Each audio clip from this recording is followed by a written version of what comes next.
Bonsoir à tous, bienvenue. Nous sommes le jeudi 16 juin et dans la matinée aujourd'hui, le pape a reçu la Roaco. C'est la réunion des œuvres d'aide aux églises orientales. Pendant 3 jours, les œuvres de soutien aux chrétiens d'Orient ont eu l'occasion d'échanger et de partager leurs défis. Plusieurs nonces apostoliques du Moyen-Orient ont participé à cette rencontre. Le tout nouveau custode de Terre Sainte était présent également. Il a été salué chaleureusement par le pape, qui a d'ailleurs exprimé sa sympathie à l'égard de tous ceux qui sont en charge de garder les lieux saints et les sanctuaires. On écoute maintenant un résumé de son discours. Après avoir exprimé sa sympathie et sa reconnaissance à tous les frères en charge des lieux saints, le pape a pris une belle image pour évoquer la mission de la Roaco.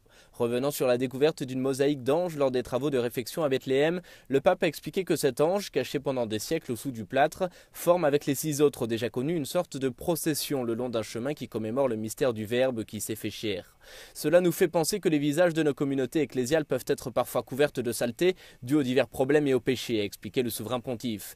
Votre œuvre, a-t-il poursuivi, doit donc toujours être guidée par la certitude que derrière cet encrassement matériel ou moral, malgré les larmes et le sang, il y a un visage lumineux qui est celui de l'ange de la mosaïque. C'est lui qui est notre paix et qui frappe à la porte de notre cœur au Moyen-Orient, en Inde et en Ukraine, a expliqué le Saint-Père. Le pape a enfin souhaité que les témoignages du Christ puissent se faire dans l'unité et dans le respect du droit de chacun.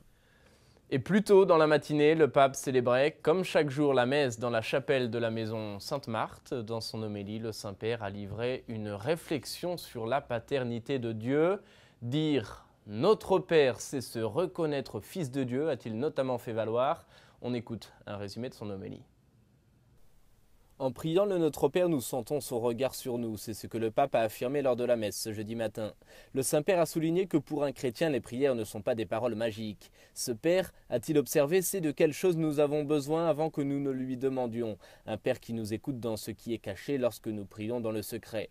Ce Père nous donne justement cette identité d'enfant, car en disant Père, j'arrive jusqu'aux racines de mon identité chrétienne. Père, c'est aussi la parole que Jésus utilisait dans les moments les plus forts de sa vie, quand il était plein de joie, d'émotion. Père, je te rends grâce car tu as révélé ces choses au tout petit. Ou en pleurant devant la tombe de son ami Lazare. Père, je te rends grâce car tu m'as écouté. Ou encore à la fin de sa vie sur la croix. Dans les moments les plus importants, Jésus parle donc avec le Père. C'est la voix de la prière, c'est l'espace de la prière. Sans se sentir enfant, notre prière devient païenne et c'est une prière de mots, a insisté le pape. Il a donc évoqué la prière du Notre Père en soulignant ainsi que nous sommes tous frères et que nous sommes une famille. C'est pour cela, a-t-il expliqué en référence à l'histoire de Caïn et Abel, que le pardon est très important et qu'il ne faut porter ni rancœur ni vengeance. Et le pape de conclure avec une double interrogation. Est-ce que je ressens Dieu comme Père? Si je ne le ressens pas ainsi, alors je dois demander à l'Esprit Saint qu'il m'enseigne à l'écouter comme cela. Suis-je capable par ailleurs d'oublier les offenses? Sinon, alors je dois demander au Père de m'aider à pardonner. Et retour à présent sur une rencontre haute en couleurs, une rencontre festive et joyeuse. Au Vatican aujourd'hui, des professionnels du cirque et du spectacle itinérant se sont rassemblés autour du pape François. Venus du monde entier, ces professionnels du divertissement étaient à Rome ce mercredi et ce jeudi en pèlerinage dans le cadre du Jubilé de la Miséricorde. Au Saint-Père, ils ont offert quelques démonstrations et le pape, quant à lui, leur a livré un vibrant hommage. On fait le point sur cette rencontre.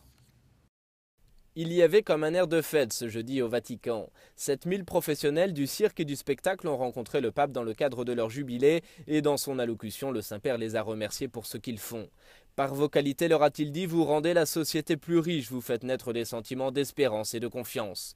L'évêque de Rome apprécie l'audace de certains exercices, le sain divertissement à la portée de tous qui encourage la culture de la rencontre et du vivre ensemble et le caractère festif et joyeux qui distingue ainsi la profession. Par leur déplacement, ils peuvent porter à tous l'amour de Dieu, témoigner du Christ qui est toujours en chemin pour rencontrer les plus éloignés. Leurs espaces peuvent ainsi devenir des lieux de fraternité. Le souverain pontife souhaite enfin que ces artistes continuent à offrir les ressources et le génie de leur art et de leur profession. Vous n'imaginez pas le bien que vous faites, a-t-il conclu. Voilà, et c'est ainsi que s'achève cette émission. Merci de l'avoir suivi. Je vous souhaite à tous une très belle soirée et à bientôt.